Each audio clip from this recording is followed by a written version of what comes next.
Welcome to the PlayAbly Podcast.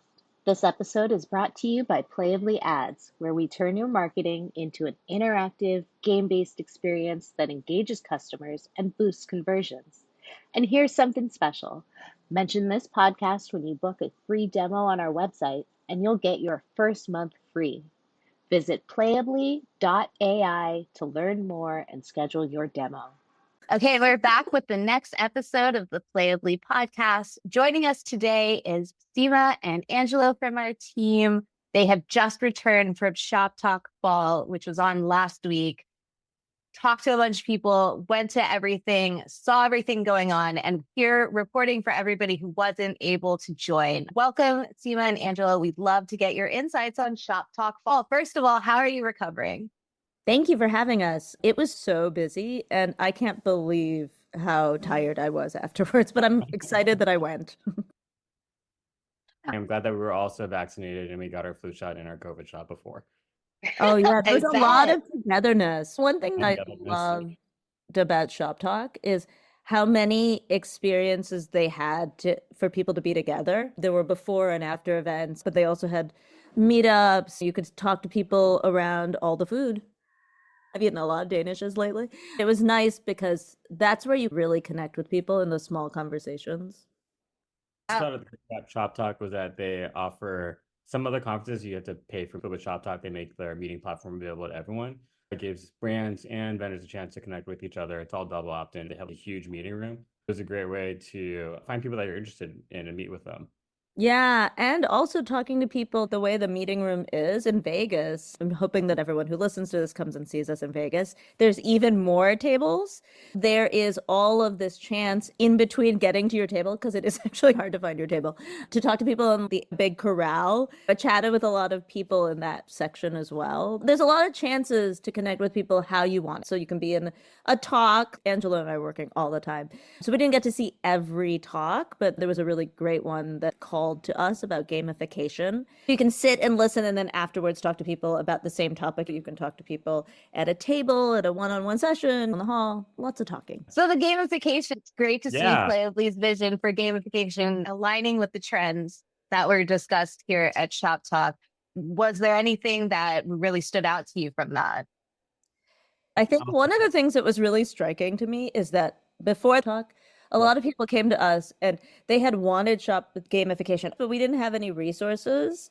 So a lot of people were thinking of it before that talk and chatting with us, but then after the talk, scores of people came up to us. What struck me is they were talking about how gamification empowers people to feel like they're winning at shopping, basically. I would say that's true. The one thing I would add that I didn't see in that talk, but we do, is that we do it in a human-centered way.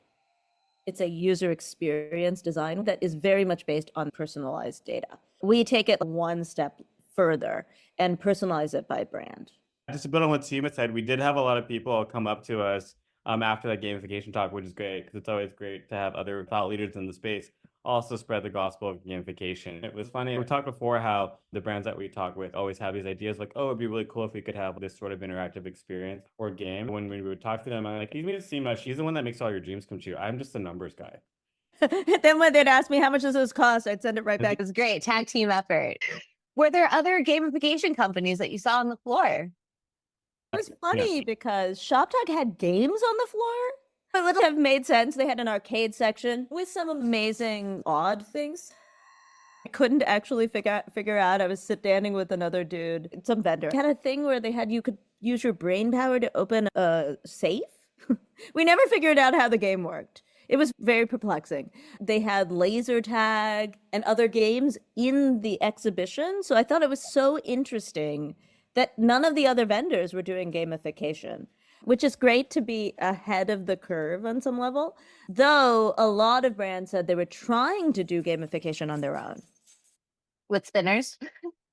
Yeah, I had a lot of people talk to me about spinners, a lot of spinners. A lot of them were using SMS to encourage people to upsell, but not in a systematic way. And also I'd ask them, do you know what people actually want? Have you looked at your data? And no.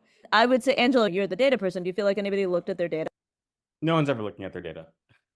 sometimes people do look at their data, but I think people don't look at it in the way that we're looking at it in terms of who's your existing audience and what are the ways that you can take the insight that lives in the database and how can you build interactive experiences to get those audiences to engage.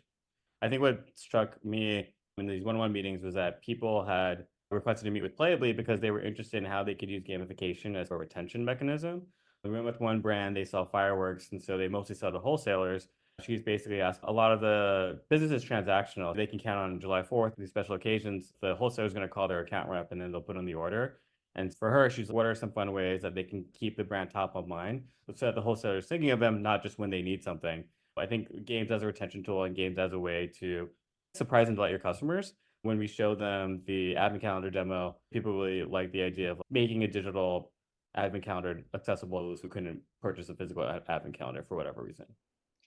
Yeah, I think that was definitely one of the big things. Like this sort of surprise and delight was a big thing customers wanted from us. The other thing I thought was so interesting is that so many people have products that are hard to understand. We'd be on the floor and say, what do you sell? And they'd try to explain it. And they couldn't even explain it. And they were sometimes even the founder. They're so good at the product they're selling, but they're not necessarily good at selling it. So they're good at making it. They're good at finding the fit for the product you need, but they can't explain it to you, and they certainly can't explain the benefits. We would show them some of our games. Some of our games are definitely more education-based. And they were like, yes, often they were telling us the hardest thing they have to tell their customers or get their customers to understand to buy it. And we're like, oh, that's easy. Because so many things are much harder to say out loud than just do. And I think that was a big trend. People are like, wait, you could do this? And we're like, yes, we could do that. And in fact, that's actually some of the easiest games to do, just explaining your product. Think about, for example, you're trying to show them how much it fits into a box. That's hard to say if somebody gives me numbers, but you just do a game. Actually, that's just a puzzle, right? Were there any other common issues that you saw from e-commerce founders or brands that you spoke to? Is there anything like commonalities that we've seen, whether a trend or technology based? What are the problems that people are having right now? I think one thing that's really been challenging is a couple of big problems they kept saying to me. One of them is ad sales are costing them more, partly with the election, partly with uncertainty. So getting new customers costs them more. And then the other thing is a lot of people feel like their markets are saturated. There was a number of brands, and we talked to all these people, we're very agnostic. And I don't have a particular favorite for any product. We work with any makeup company. They feel like these markets have become saturated because a few years ago, e-com was booming. And now being different seems like a really important thing to people for both of those reasons. And I think that's why the gamification message resonates. We're the only vendors doing gamification and providing something novel and unique. When people think of gamification, they often think of a spinner, which is already cool. But when we show them bespoke games built for their audience and specific pain points, that message resonated really well. It was so fun to play the games. Angelo had the games on his computer and we had a screen. People would walk by and we're working on some trivia games for big brands. Everyone would walk by and be like, oh my God, I know the answer. It was funny because a lot of people, particularly the trivia one, really felt social. Everyone was like, oh my God, I got it. Very few people actually got the right answers, which was fun. We had another game for a toy company where there are toys dropping and everyone was like, oh my God, this was so cute. And it was fun to see people happy while connecting to the brand. Both of those were key to brand awareness. Those games were created for brand awareness. And I think everyone has a history with games of some sort, whether it's a trivia or an arcade game. So I feel like it really hits that soft spot, that nostalgia for them, and is an opening for people who are unlike Seema and able to just go and have a conversation with anybody that they see. People like myself and I know our CEO, John, is a little bit more introverted. So being able to have that is a big help. Yeah. And if you think about selling a product, those people who are connected to it will do better word of mouth. So it actually does two things, right? It connects them to that product and then it makes them want to share. Oh my God, I did this trivia game. I won. Did you win? I hope there are people going out there saying, oh, hey, we met this cool brand. We played fun games at their booth. Go see them. We love it. Evangelism. We love evangelism. So it happened at ShopTalk. I met some dude and he was like, oh, I've heard of the PlayAbly. And I was like, you have? We had just transformed our brand name. He said, yeah. And I was like, where? He said, somebody came up to me and told me they talked to somebody here. And I was like, that was me they talked to. Like, not to me. And then he told somebody else at an event, she was like, oh, everyone keeps saying I have to go over to your booth. And I was like, you can come. Or I was like, you could just play it here. So we play the game there. It's fun. And if anyone did miss out on playing our games, we do have a game arcade on our website, playably.ai. Feel free to head over there and check out some of the games from our past clients live and ready. No leaderboards yet, but those are coming. Coming. What advice would you give to e-commerce founders when it comes to building strategic partnerships after attending events like this? I think the ratio of brands to vendors is not 50-50. Of the attendees, I'd say there's about 2,000. I think 25% are brands and about 75% are vendors. At other conferences, the brands have different badges. So it's a different badge color compared to the vendors. You see, oh, that person has a green badge, and then they all attack them like hungry wolves. But at ShopTalk, everybody had the same badge. Talk to everybody. Not that she wouldn't talk to anybody anyway, even if they had different badge colors. I think that would be one thing brands should think about is, are you getting pitched to a lot? Are any of these vendors actually asking you questions about your business and your pain points? I think a lot of times these vendors go straight into the pitch without really listening or figuring out the right solution for you. That's why I actually had success and was able to book so many meetings. We listened to what your pain point is and what you're trying to solve. There's one brand we met that is cordless kitchen appliances. It's like a kettle that only works if the stove is an induction stove. If it's on an electrical stove or a gas stove, it will blow up. It won't blow up. It won't work. But when we talked to him, he's like, yeah, this is the new product that's launching. And I want to make sure that it's very clear that this product only works for this specific stove. And so, we could totally build you a game to show that it's going to be fun for us to build something that explodes when it's on the wrong stove. But it also helps him because it's very clear to the customer, is this product right for you? And that saves them in terms of reviews and returns, which is a pain point he had for this new product he's launching. We always joke that our slogan is we make online shopping fun, but we're also making it fun for the specific audience and tying it to the specific pain point or business objective that you have. I think that also brings up the thing I noticed. People were sometimes surprised when they came by us. We are partners. What happens is they all want to know what kind of game because they're so surprised somebody wants to meet their need and actually work with them.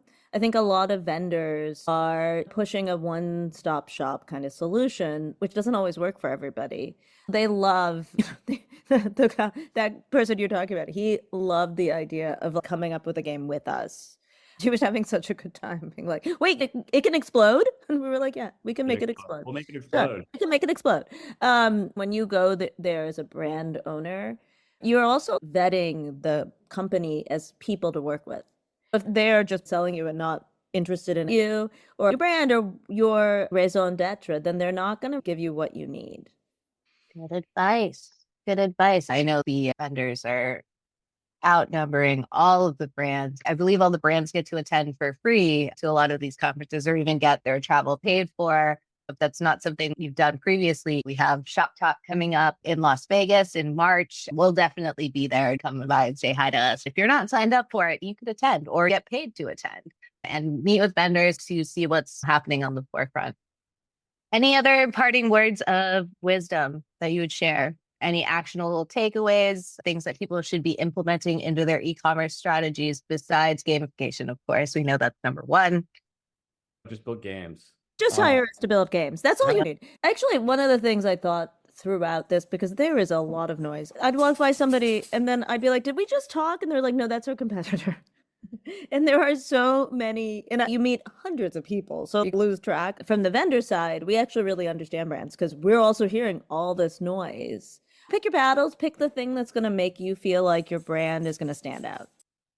As a brand, you're going to get hit up with all these invites to go to parties, and you should sign up for all of them, and you should go to all of them because it's open bar and it's free food, and usually the food's pretty good, and sometimes you get fun swag.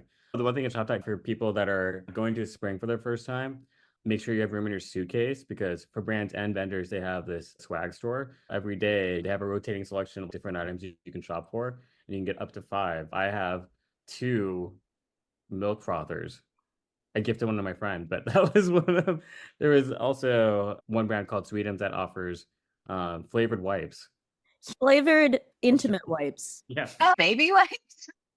No, and I was laughing because we were at the thing with this woman who sells sheds, and I was saying to her, they had strawberry, but not cherry. I was like, who missed the joke? How did I get cherry? So I got the honey lavender one. Maybe I'll test it out this weekend. They were giving them away, and you could see everybody go up to them because it was like Elf, and then those, the new Squishmallow launch, they had those. So it was like Squishmallows, Elf, and then these. Sweetums. It was like, okay, huh? And it was like everybody's brains were working. Like you could see all of them were like, oh, huh. Let's build them a game we can reach out and be like, oh, you really stood out to us. That's what we were saying. There's also the one, what was the nuts one? Oh, Happy Nuts? Happy Nuts. Yeah. It's powder for men's parts. There's a lot of fun games we could do for brands like these. And of course, the question that's on everybody's mind, how was Busta Rhymes? It was my first time, and all I can say is the crowd loved it. The crowd loved Buster. So first of all, you walked in and there was a chance to get a photo, like an ID picture, like Spy Kids or something. They said, if you choose to accept the mission, you can see Busta Rhymes on Thursday. It was at House of Blues in Chicago, an old school theater type venue with all these stacked people. Busta Rhymes is dropping a new album. On the PlayAbly Podcast. That's right. You heard it first. It's going to drop on Thanksgiving. Yeah, Black Friday. He had, I don't know how many people were there, like hundreds of people, doing this new line dance that he has on the album. It was amazing to watch. It was a cultural experience. Love it. Marketing done well. Don't miss your chance to hit all of this up in March. In Las Vegas, we'll be at ShopTalk Spring, and we hope you will be too. Thanks for tuning in to the PlayAbly Podcast. Ready to engage your customers like never before? PlayAbly turns your website into an interactive experience that drives results. Don't forget, mention the podcast during your free demo and get your first month free. Book now at playably.ai.